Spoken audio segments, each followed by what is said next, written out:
Hi guys, good evening. Welcome back once again to the EdWord. I'm your host Eddie, and in tonight's video, I will be doing my episode review for last night's newest episode of Scream, the TV series, which debuted last night. Before I start going on and on, of course, please be advised that I will be discussing big spoilers from the most recent episode of Scream. So if you are not caught up on Scream on either season 1 or just this season alone, please do not keep watching or listening to this video, as I will be revealing some key plot points. And if you're not caught up, then it's ruined for you. So once you are caught up, come on back and give it a listen and a watch, and I think you'll like what you hear. Okay, so you have been warned. That being said, pretty good episode. This one was a bit calmer, not as bloody, because as we all saw in the last episode, the season 2 premiere, we lost poor Jake in the killer's clutches. And there was a lot of stuff that was filled through exposition, and there's a lot of new characters that were introduced.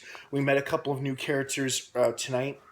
This episode, I feel like, was a real eyebrow raiser, if that makes sense. It was an episode that made you go, or and it kind of like, that's creepy, because we met several new characters, and a couple of them have some obviously everybody has ulterior motives, but especially on this show, our characters are riddled with ulterior motives.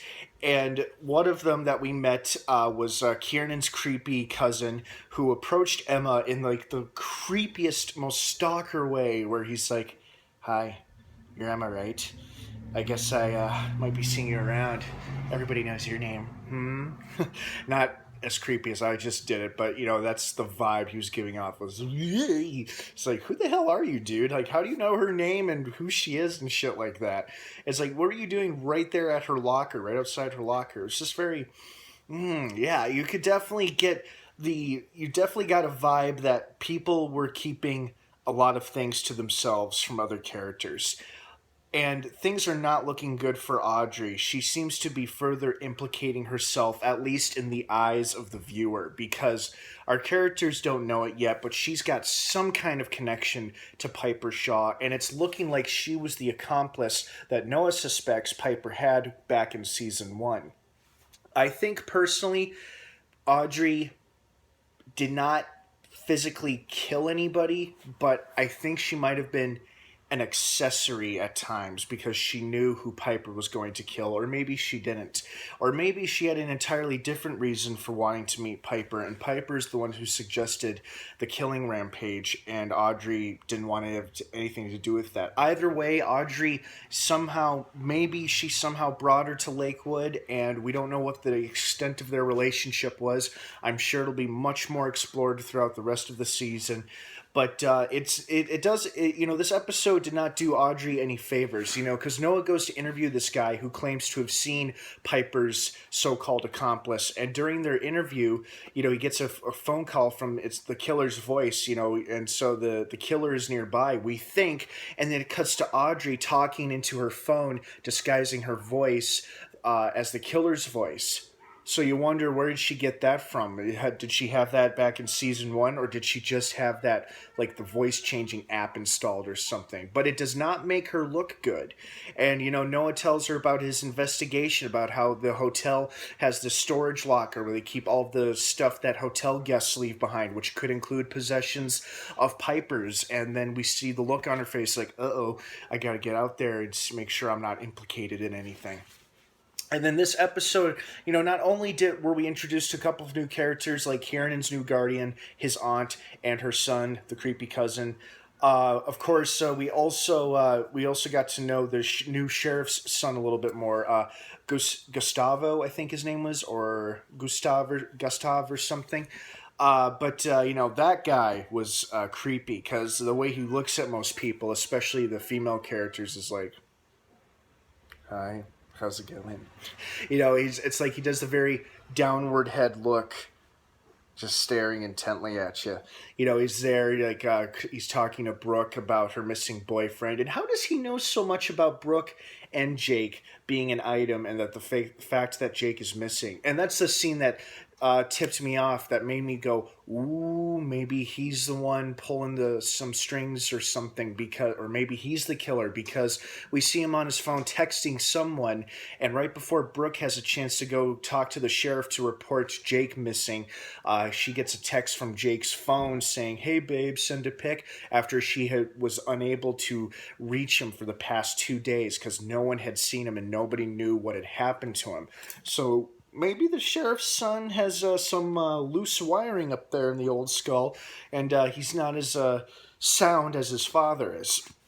So we'll see. But not only were a lot of suspicions raised in tonight's episode, but we also saw Emma trying to make peace with the past. She went out to the dock. Kiernan went with her. She was trying to find some kind of closure from the traumatic night where she and her mother were almost killed by Piper. And I don't think it helped that she and her psych teacher went to the coffee shop where she first met Piper, because sure enough, she had a flash of seeing Piper working on her laptop there, and she confuses this woman who looks a lot like Piper for being Piper. She drops and breaks her coffee mugs, and her psych teacher says the same thing that her therapist said to her. According to Emma, she's suffering from PTSD. So, this was this episode helped move along Emma's healing process. And I think she's going to be going through the healing process throughout the rest of the season, but this episode helped get that started. And speaking of Emma, just when we thought, the killer was trying to run her down in her car or something, or someone was playing a prank on her, who should appear but her long-lost, estranged father, who ditched the family in the first place. Ditching the family because he, like his daughter, was so traumatized by the first serial killing rampage by Brandon James. So now he's returned. He's returned after all these years. So now it'll be interesting to see what kind of dynamic he's going to bring into his relationship with Emma, his ex-wife, and all the other characters on the show. So we'll see. Overall, good episode. It was hard to tell if Jake was alive or dead at the very end there, where Audrey opens up the storage unit, and we got a pretty good idea that there was going to be a body in there, because she was like, oof. But it was hard to tell if Jake was just barely hanging on or if he was dead with his eyes and mouth open. Or it looks like his eyes or head might have moved a little bit when she said his name, and if a message from the killer saying, I'm doing what you and Piper should have finished, Audrey, or something like that. All right, you guys. Well, I hope you enjoyed the most recent episode of Scream, the TV series. I know I did. I think there's a lot to look forward to this season, a lot of suspicion, a lot of dark secrets, lots of ulterior motives that only makes the show and its characters more and more interesting.